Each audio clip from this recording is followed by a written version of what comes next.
Kagulat World, may mga atleta na nananalo ng laban. Mayroon ding mga atleta na nananalo ng puso ng mga tao. At sa Birmingham, England, mukhang parehong nagawa ni Alexandra Ayala. Matapos ang kanyang napakabangis na 6-0, 6-2 panalo laban sa Australian na si Priscilla Hon sa opening round ng Lexus Birmingham Open, hindi lang ang kanyang tennis ang pinag-usapan.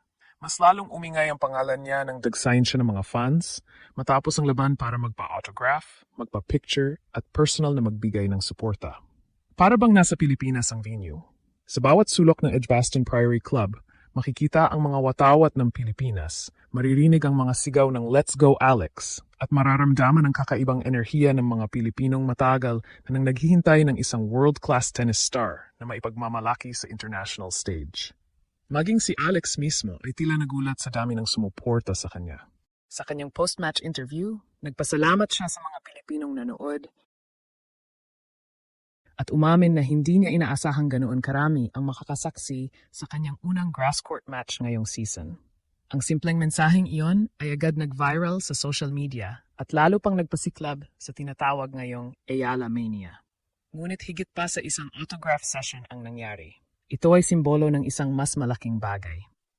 Habang patuloy na umaakyat si Alex sa mundo ng professional tennis, parami ng parami ang mga Pilipino sa iba't ibang panig ng mundo na nakikita ang kanilang sarili sa kanyang tagumpay. At ngayon, habang papalapit ang kanyang round of 16 showdown laban kay Alina Charaeva, isang tanong ang bumabalot sa buong tennis community. Hanggang saan dadalhin ng Ayala Mania ang Pinay sensation na patuloy na gumugulat sa mundo? Minsan, hindi sapat ang scoreboard para sukatin kung gaano kalaki ang naging epekto ng isang atleta. At yun mismo ang nangyari kay Alex sa Birmingham. Kahanga-hanga ang 6-0, 6-2 panalo niya laban kay Priscilla Hon. Dominanteng tingnan ang laban. At ipinakita niyang karapat-dapat siya bilang top seed ng torneo. Pero pagkatapos ng huling puntos, doon nagsimula ang mas nakakagulat na eksena.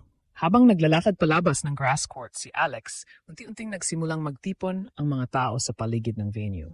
May mga batang may hawak na tennis balls, may mga pamilyang Pilipino na may dalang watawat, at may mga matagal ng tennis fans na gustong magkaroon ng simpleng alaala kasama ang bagong mukha ng Philippine tennis.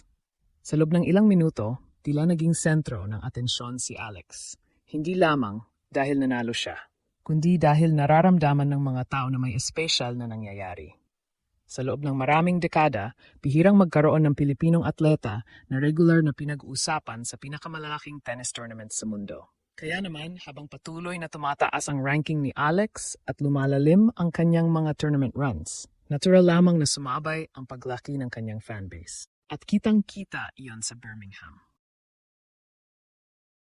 Sa kanyang post-match interview, taos-puso siyang nagpasalamat sa mga sumuporta. Hindi niya itinago ang kanyang pagkagulat sa dami ng Pilipinong dumating upang panoorin siya. Para sa marami, isa itong patunay kung gaano kalakas ang koneksyon ni Alex sa Filipino community saan mang bansa siya maglaro. Ngunit ang mas mahalagang mensahe ay hindi tungkol sa tennis. Ito ay tungkol sa representasyon. Sa bawat Pilipinong nakatira sa United Kingdom, sa Europe, o saan mang sulok ng mundo, si Alex ay nagsisilbing paalala na kaya ring makipagsabayan ng isang Pinoy sa pinakamataas na antas ng international sports. Kaya nang mag-abang ang mga fans para sa autograph at litrato, hindi lang iyon simpleng paghanga sa isang atleta. Parang ipinagdiriwang nila ang isang pangpangarap na unti-unting nagiging realidad. At habang lumalakas ang suporta, lalong lumalaki ang pressure. Dahil ngayon, hindi na lamang siya isang promising young player. Siya na ang mukha ng bagong henerasyon ng Philippine tennis. At sa susunod niyang laban kontra Alina Charaeva, dala niya hindi lamang ang raketa at ranking ng isang top seed. Dala niya ang pag-asa ng libo-libong Pilipino na naniniwalang kaya niyang gumawa ng panibagong kasaysayan. Ngayon, ang mas malaking tanong ay hindi na kung kaya bang manalo ni Alex sa grass. Ang tanong ngayon ay kung gaano kalayo ang maaari niyang marating habang patuloy na lumalaki ang kanyang kasikatan sa buong mundo. Sa tennis, may kasabihan na mas mahirap panindigan ang tagumpay kaysa abutin ito. At iyan ang susunod na pagsubok na haharapin ng Pinay sensation. Pagpasok niya sa Lexus Birmingham Open bilang top seed, malinaw na siya ang pangunahing target ng buong draw. Lahat ng kalaban ay gustong pabagsakin ang pinakamataas na ranked player sa torneo. Ibig sabihin, habang lumalalim ang kanyang pagtakbo sa tournament, lalong titindi ang pressure at lalong magiging agresibo ang mga makakaharap. Ngunit sa ngayon, mukhang handang-handa si Alex sa hamong iyon. Laban kay Priscilla Hon, ipinakita niya ang klase ng tennis na gustong makita ng kanyang coaching team bago ang Wimbledon preparations. Mabilis ang kanyang paggalaw sa grass, malinis ang kanyang shot selection, at napakataas ng kanyang confidence level. Ang first set na natapos sa loob lamang ng mahigit 20 minuto ay malinaw na indikasyon kung gaano siya kakomportable sa ibabaw ng court. At marahil iyon ang dahilan kung bakit lalong lumakas ang paniniwala ng kanyang mga tagahanga. Sa social media, sunod-sunod ang mga video ng kanyang post-match interactions. May mga fans na bumiyahe ng ilang oras para lamang mapanood siya ng personal. May mga pamilyang Pilipino na nagsuot pa ng Philippine colors upang ipakita ang suporta. At sa bawat selfie, autograph at simpleng ngiti ni Alex, mas lalo niyang napapalapit ang kanyang sarili sa mga taong sumusubaybay sa kanyang paglalakbay. Ngunit hindi rito nagtatapos ang kuwento dahil naghihintay na ang susunod na hamon.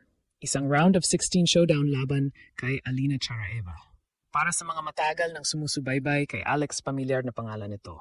Nagkaroon na ng pagkakataong magkaharap ang dalawa sa nakaraan at napatunayan ni Alex na kaya niyang kontrolin ang laban.